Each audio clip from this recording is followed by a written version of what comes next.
भोजन से मानव शरीर को आवश्यक पोषक तत्व मिलते हैं। शरीर भोजन से इन आवश्यक पोषक तत्वों को पाचन नामक प्रक्रिया के माध्यम से अवशोषित करता है। पाचन प्रक्रिया तब शुरू होती है जब आप खाना खाते हैं और शरीर से अपशिष्ट पदार्थ बाहर निकालने के साथ समाप्त होती है। कुल मिलाकर पूरी प्रक्रिया आपके द्वारा भोजन निगलने से लेकर उसके शरीर से मल के रूप में निकलने तक लगभग 2 से 4 दिन लगते हैं।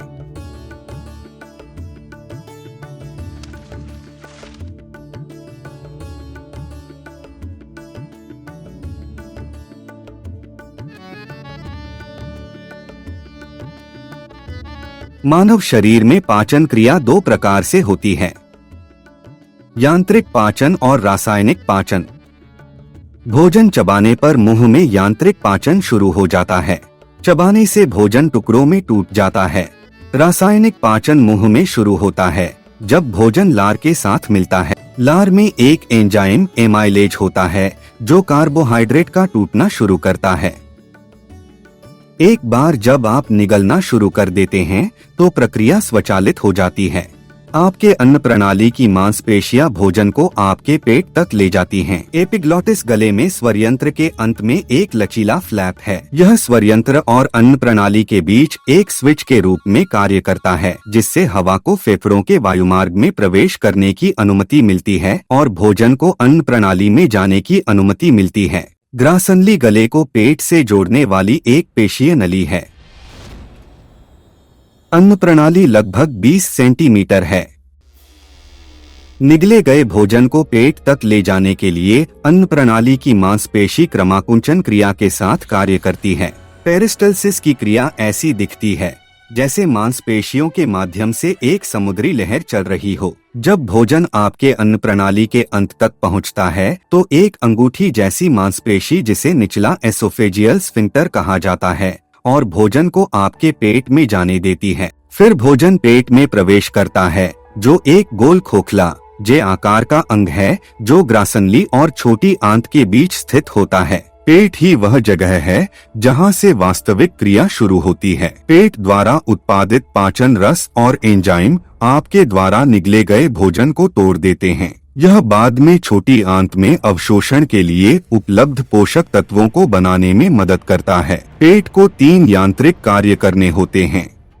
सबसे पहले पेट को निगले गए भोजन और तरल पदार्थ को संग्रहित करना चाहिए। इसके लिए पेट के ऊपरी हिस्से की मांसपेशियों को आराम करने और बड़ी मात्रा में निगले गए पदार्थ को स्वीकार करने की आवश्यकता होती है। पेट की भीतरी परत झुर्रियों से भरी होती है, जिसे रुगे के नाम से जाना जाता है। रुगे दोनों बड़े भोजन को समायोजित करने के लिए पेट को फैलाने की अनुमति देते हैं और पाचन के दौरान भोजन को पकड़ने और स्थानांतरित करने में मदद करते हैं। दूसरा काम भोजन और तरल पदार्थ को पेट द्वारा उत्पादित पाचक रस के साथ मिलाना है।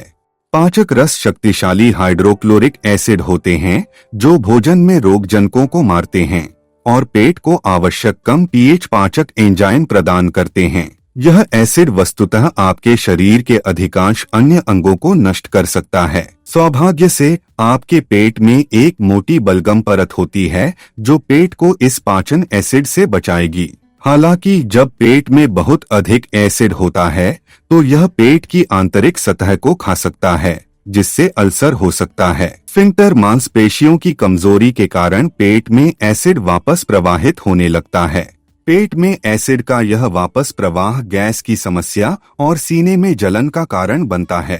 पेट के निचले हिस्से में मांसपेशियों की क्रिया भोजन को लगभग 3 मिलीमीटर के छोटे कणों में तोड़ देती है और भोजन और तरल पदार्थ को पाचक रसों के साथ मिलाएं। भोजन और पाचक रसों के मिश्रण से एक अम्लीय मिश्रण बनता है जिसे चाइम कहते हैं।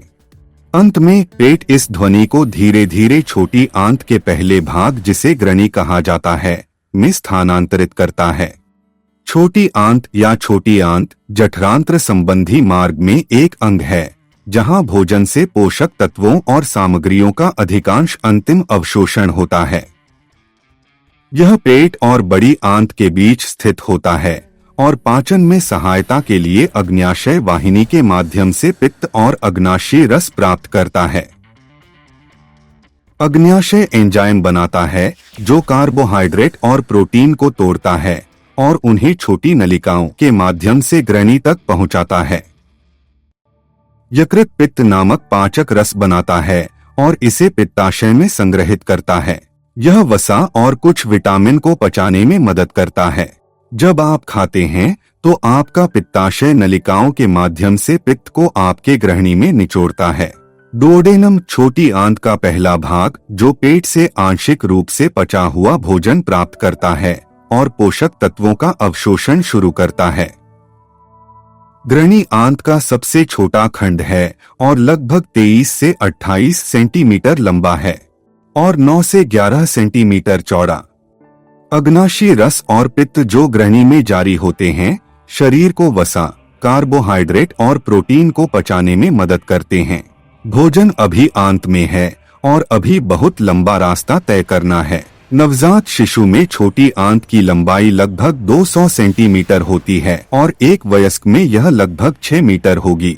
छोटी आंत की क्रमाकुंचन क्रियाएं भोजन को अग्न्याशय, यकृत और आंतों के पाचक रसों के साथ मिलाती हैं और आगे पाचन के लिए मिश्रण को आगे की ओर धकेलें। छोटी आंत की भीतरी दीवारों में श्लैष्मिक परतें होती हैं। छोटी आंत के अंदर की इन मांसपेशियों की परतों को प्लिका सर्कुलरिस कहा जाता है। प्लिका छोटी आंत के ऊपरी भागों में अधिक संख्या में होते हैं और बाद के भाग में संख्याएं कम कर देते हैं और अंत में पूरी तरह से अनुपस्थित हो जाते हैं।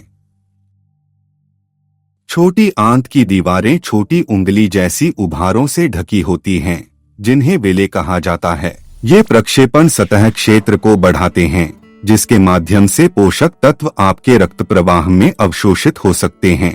पोषक तत्व वेले के माध्यम से रक्त प्रवाह में चले जाते हैं। जो बचता है वह अधिकतर तरल होता है। जैसे जैसे क्रमाकुंचन जारी रहता है, पाचन प्रक्रिया के ये शेष उत्पाद बड़ी आंत में चले जाते हैं। बड़ी आंत का नाम गुहा के व्यास के कारण रखा गया है, इसकी लंबाई के कारण नहीं। यह वास्तव में छोटी आंत से बहुत छोटी होती है। बड़ी आंत लगभग 150 सेंटीमीटर लंबी और 3 से 8 सेंटीमीटर चौड़ी होती है। बड़ी आंत की भूमिका पचे हुए पदार्थ से किसी भी अतिरिक्त पानी को अंतिम रूप से उत्सर्जित होने से पहले अवशोषित करना है। यदि भोजन बड़ी आंत से बहुत तेजी से गुजरता है तो बहुत कम पानी अवशोषित होता है और आपको दस्त हो सकता है। यदि यह बहुत धीमी गति से गुजरता है तो आपका शरीर बहुत अधिक पानी सोख लेता है और आपको कब्ज हो सकता है। भोजन को बड़ी आंत से गुजरने में लगभग 30 घंटे लगते हैं। बड़ी आंत में बैक्टीरिया शेष पोषक तत्वों और सामग्रियों को तोड़ने में मदद करते हैं। फिर बड़ी आंत में पेरिस्टल्सिस गतिविधियां बचे हुए पदार्थ को मलाशय में ले जाने में मदद करती हैं। बड़ी आंत में रहने वाले सूक्ष्मजीव छोटी आंत के बचे हुए भोजन को भोजन बनाते हैं। मल से जुड़ी गंध बैक्टीरिया द्वारा छोड़ी गई गैसों से आती है। मलाशय अपशिष्ट के लिए एक भंडारण धारक की तरह है। मलाशय की मांसपेशियां मल नामक अपशिष्ट पदार्थ को गुदा के माध्यम से शरीर से बाहर निकालती हैं। गुदा पाचन तंत्र का अंतिम भाग है। यह 2 इंच लंबा है। गुदा स्फिंक्टर मांसपेशियों से घिरा होता है जो मल को नियंत्रित करने में महत्वपूर्ण होते हैं। यह आपको बताता है कि सामग्री तरल, गैस या ठोस है या नहीं।